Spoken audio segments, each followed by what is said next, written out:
Hey guys, Freedom Chef here, just hanging out in the Liberty Garden Resolution here. Watered the plants, watered the blueberries, the strawberries are coming on, the snow peas are happening. There seems to be another one of the hens that's decided she's going to be doing some mothering soon. She's locked herself in on the nest, so she seems to be very clucky and the other babies, the five, there were six original hatch. We did lose one. The Freedom puppy decided to turn one into a meal. But there's so much happening. 2020 is fucking epic. It is crazy. I've been thinking a lot, which those really close to me know that my brain ticks over all the time, sometimes for better, sometimes for worse. I've been trying to think what would make people allow Dan Andrews to pull the shit that he's pulled down there. What would allow people in Queensland to allow Palaszczuk to pull the bullshit she's pulled there? What would allow people to allow the lockdowns in New South Wales when they happened? Now, I've not just come to the conclusion. People are quite happy to tell me that I'm crackers or I'm a bit off the wall or I'm a bit whatever. And I don't really see that as an insult. I sort of see it as, fuck, well, thank Christ. And for my Christian friends, yes, I know it's a blasphemy, but I'm an atheist, so I'm not taking the piss out of your religion. It's a turn of phrase. What makes these people do these things? You know, I know friends or I've had friends. Some I've lost along the way due to different things. You know, plenty of people come and go throughout my little world. Are we pack animals or are we not pack animals? I'm not really sure. I know I'm not. I know I'm not at all. I do care about people. I care about the people close to me. If I can help them, I will. I try to be tough love, tough supportive, and a lot of things have gone on in my last week that, over the next couple of months, hopefully I'll be able to share with y'all. Some of it's actually really, really cool. Some of it's a bit sad and bit whatever, but makes me wonder. You watch the news for half an hour, and I really shouldn't do that to myself. What makes people addicted to this? A Telegram or a Facebook? Now, I'm not saying I don't use some of that shit, because I do. But I don't live and die by it. Sometimes they can be fantastic debates and it's fun. But if somebody calls me an asshole on Facebook, I'm not going to throw myself off a bridge. I couldn't really give a rat's ass. If somebody doesn't like a post or share a post or some shit like that, whatever. And for me, I guess that translates into real life. I talk to people, and there are people who are out and out drug addicts, and it makes me wonder. And a really good friend of mine, the guy who does Ride for Joe with me, our little charity, we were talking about it the other day. What makes people want to do drugs? Now, is it just fun? Is it to belong? Is it to be part of something? Are we herd animals to the point where we're willing to damage ourselves to fit in? Is that why Facebook and things like that? Oh, if we fit in, we're a part of a million groups. We're part of X, Y, and Z. And I'm by no means perfect. I've been trying to lose a bit of weight and adjust to my diet, and I've done that on and off for years. And I used to be really, really fit when I was a kid. Like anybody who can remember me from my cycling days or my taekwondo days or any of those sort of things would probably remember that I was pretty fit. And then I became a chef and discovered food and wine, and you can't say you get lazy when you're a chef, because there are very few professions that to be even averagely good, you need to do 60 to 80 hours a week just to get close to being good at it. So it's just interesting, because you're not lazy, but you do damage yourself. What makes you do that? Why you do that to yourself? Why do people live and die by Facebook likes or Instagram likes, or who likes them and who doesn't? And there are people who, you can. No, I don't like you. If you change this, I'd like you more. I'll change who I am for you to like me, pal. You're not that freaking important. I'm sure you're a nice bloke. I'd have a beer with you, but I'm not going to change me to suit you. And and then I look at people who, and I used to set some drinking records back in the day when I was sort of wild and completely off the wall. People think I'm a bit mad now. You should have seen me then.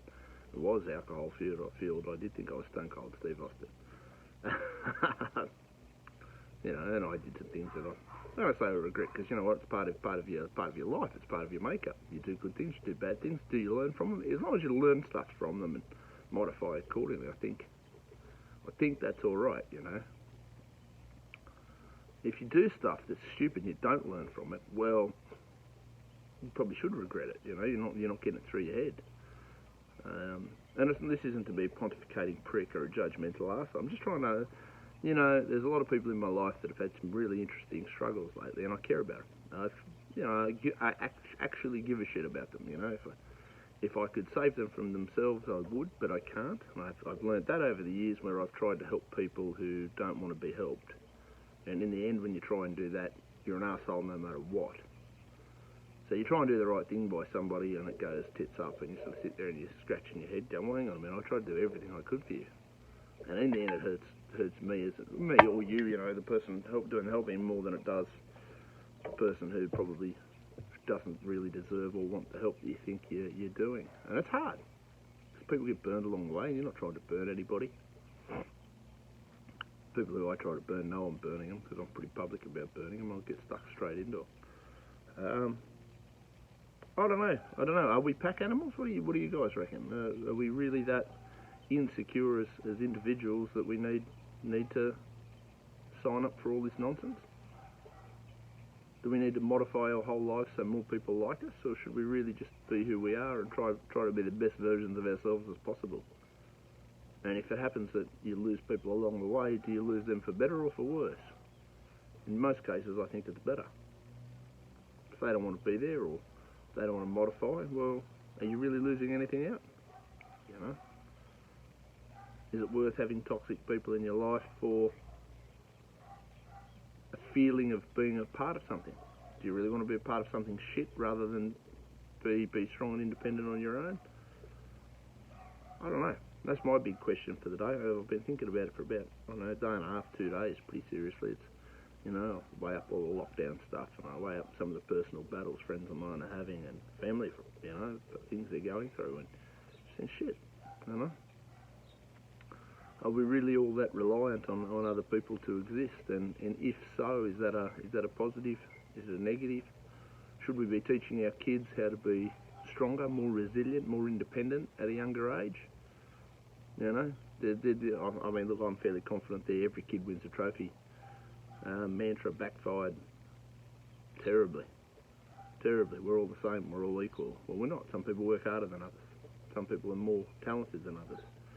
Some people have certain skill sets that are layered for certain things. You know, no matter how hard I try, I would never be an exceptional basketball player, because, you know, I don't have any of the makeup to be a basketball player. I really don't.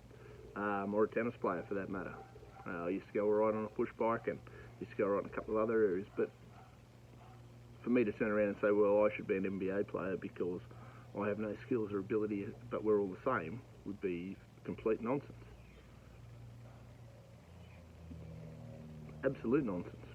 But that sort of seems to be where we're headed, where everybody will do absolutely anything they can to be accepted, and if they're not accepted as they are, they're willing to sell themselves up the river, pimp themselves out, or you know, or cry foul, cry victim, because they want to be liked. And it's nice to want to be liked. You know, there's no harm in being liked. The 5 people in the world who go, oh, we really like you, I go, oh, thanks, man, that's cool.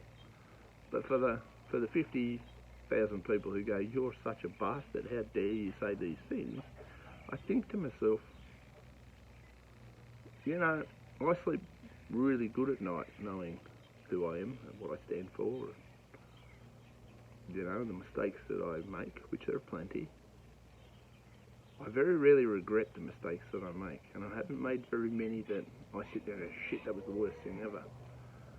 Some people would say certain things I've done, they see as mistakes. I see them as, more often than not, the right things to do. I don't know. Look, guys, tell me what you think if you want to. If you don't want to, whatever. Call me an arsehole. Don't call me an arsehole. I think it's interesting to note that people people want to be liked, but I don't know, do you want to be liked for you, or do you want to be liked for who people think you are, or for what you're willing to do for them to like you? Don't know. Complicated stuff, I guess. Nobody ever said life was easy, and anybody who did was lying. Life's supposed to be tough. That's what it's built for. Alright guys, have a good day.